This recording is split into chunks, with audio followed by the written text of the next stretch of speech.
Greetings, viewers. Natala here, bringing you some of my Foxy thoughts. And today we're going to discuss someone I thought I was a friend and the person who made my icon, former commentator V Omega. I'm doing this because no matter how much time passes, his name still comes up in conversations. Before I sat down to script all this, I saw a video about him from Space Guru 5 the night prior, which was part of a compilation from Dana Chai I saw the day after. Considering I was one of the first people in the slideshow CC to interact with V, I felt I'd give my own personal testimony. Unfortunately, I really don't have any screenshots for anything I'll be bringing up, and memory is the only thing I have to work with here. I hate to use anecdotal evidence for something like this, but it's all I've got. So I first met V back when it was called Sketch TV, a small community called the Alternative Commentary Community, which was formed by a user named Nicolzum, back then known as Darkscythe, was around during 2016-2017. This community took umbrage with how the slideshow CC was run back then, and one of their more vocal members was Dylan Thomas. For whatever reason, V was obsessed with Dylan and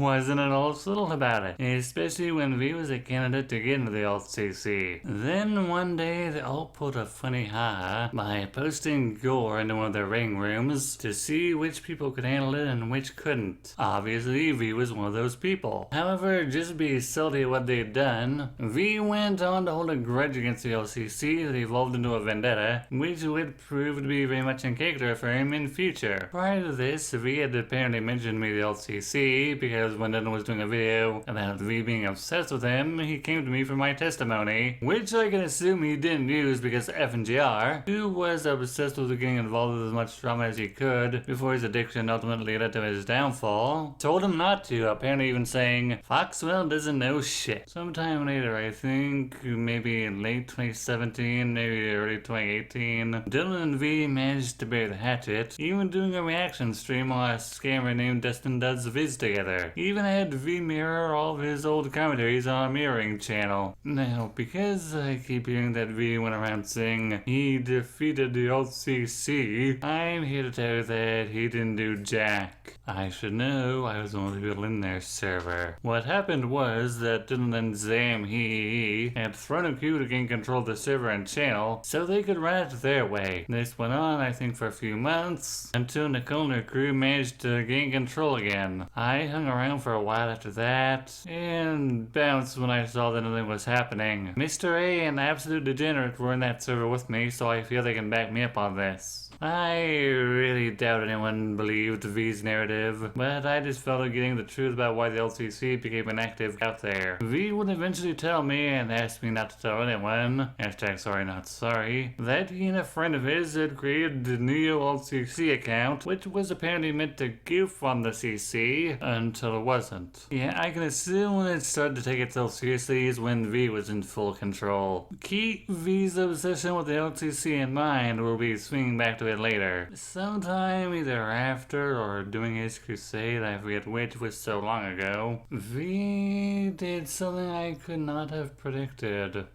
He told me, unprompted, that his grandfather molested him. My initial reaction was to be horrified. More, I think, because he told a complete stranger this, than the knowledge that a grandparent had assaulted their grandchild. To this day, I still have no idea why V told me this. In 2017, when the CC had this us versus them mentality, a user by the name of That Seventh Blade Dragon put out a rather scathing video on Doodleclones, meant to piss off everyone who supported her. Enter Junie Rue, who did a very emotionally driven response to the bait, and then scripted commentary by me, which I have since disowned followed, and V Omega's response to me was the fourth link in this chain. V's video was well accepted by everyone except for me, because not gonna lie, I felt kind of slighted, and I think I even called V pretentious. Full disclosure, I have always felt this way, but and now I have more valid reasons to do so. So my memories of 2018 are a bit scattered. A pair of small no-names were raising a stink in the commentary community about the avatars we use, and V defended me from them when they kept responding to me. I was aware that he was dinging Neko Koda, but didn't really say anything back then because I didn't think it was any of my business. So I had heard while actually visiting Koda IRL, V tried to go further with Koda than she was comfortable with. And that really should have been a red flag to Joni when she started dating him. And we'll get there soon. Last time I actually remember speaking with V is when he came to argue with me about a short commentary I did on Phantom Strider. Strider had put the Adventures of Sonic the Hedgehog on a list of reboots. When the show really isn't a reboot of anything, it's just sort of loosely connected to the games, and when I commented on that segment, V came to argue with me about the legitimacy of my criticisms. This is something that V loved to do, by the way. He would just get into someone's DMs and argue for hours and hours and hours and hours, never knowing when to shut the hell up or when someone was done talking to him for the day. I ultimately just let him win the argument because I didn't fucking care. If he wanted a meaningless victory, he could have it. It just sort of proved how small his dick must have truly been. Now we come to the big one. The thing everyone talks about in videos discussing V Omega. Joni Ryu outing him as having groomed her. Unlike everything previously, I do have receipts for this. And I'll be linking her twit longer in the description below. Essentially, V and Joni had been friends long before they started dating in 2018. At first it was just the honeymoon phase of their relationship. Then V would slowly chip away at what Joni was comfortable with, showing her lewder and lewder images, and even making NSFW artwork of her persona. And then finally, V coerced her into a sexual roleplay, and everything predictably went downhill from there. And yes, everything V did to Joni would count as grooming, due to having a pre-existing relationship with her when she was only 16 to 17. Not whatever Essence of Thought would have you believe about Lily Orchard's relationship with her audience. Regrettably, I was very skeptical of all this at first, because it felt like it was too soon after grooming allegations were made against YouTuber George Raccoon. However, Joni's claims were proven true when, for whatever reason, V admitted to everything. I guess he thought he could control the narrative, but he was sorely mistaken. And after he outed himself, he sort of left the internet. Or so we thought. Yeah, it was revealed later that V had unironically befriended Kiro the Wolf, even having once invited him to his Discord server, and was now being defended by Kiro and his supporters. Kiro, I will remind you, is a Zeus who fucked his dog to death and fucked a dead deer he found on the road. Disturbing bit of trivia, and I admit I could be wrong here, but I think Kiro's dog was also named Koda, so read as much or as little into that as you will. One of Kiro's supporters, Kit the Soulless, who posts on Beast Forum about fucking his own dog, made a video defending V. If zoophiles are the type of people that V would now unironically choose to associate with, it says a lot more about his morality than I ever would have cared to guess. So we all thought we'd seen the last of V. He'd go on to be remembered as someone with so much potential, only to actually be a scumbag. That is, until fairly recently. An account popped up on Twitter 1 or 2 months ago, bearing the AltCC brand. And don't know how long wondering who could be behind this third incarnation of the AltCC, since Nicole and a good chunk of her crew, with the possible exception of Jesus with bazookas, stopped caring about ranking on the CC. The account seemed to focus mainly on just a Sylveon. Don't think I need to explain who that is. Though, if you're new to the channel and would like to know more, I recommend you check out the videos in the description, since they also talk about V.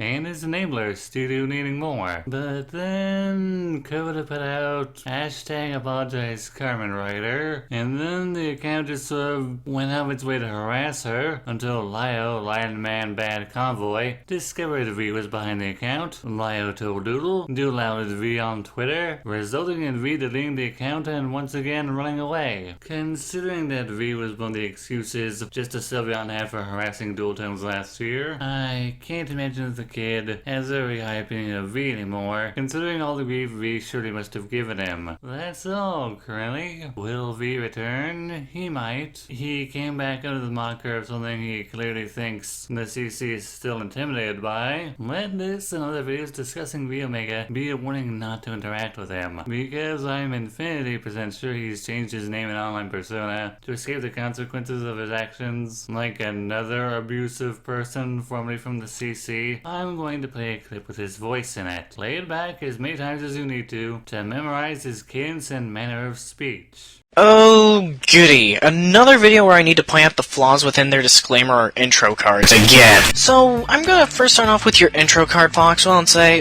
what the hell is that? Like, Foxwell, I understand that you may not be the best when it comes to editing, as some others are, but it wouldn't have killed you to have done a bit more than just a still image of your thumbnail and just having very turned down version of what does the fox say. V, because I know you've been watching the CC from the Shadows of Kirill's sex dungeon, and you'll likely be watching this, I advise you to take a long, hard look at yourself. Your past is finally catching up with you, and now people are being very open about how much of a terrible person you truly were. Even people who knew you off the internet. But considering what a narcissist you are, you probably see everyone against you as the ones in the wrong. You know what? That's fine. No sense in trying to talk sense to a brick wall. The best anyone who knew you can do is to get their stories out there and inform others so you don't claim more victims like the predator you are. This is Night at Eye saying thanks for letting me share my thoughts, stay safe, and share your thoughts with me.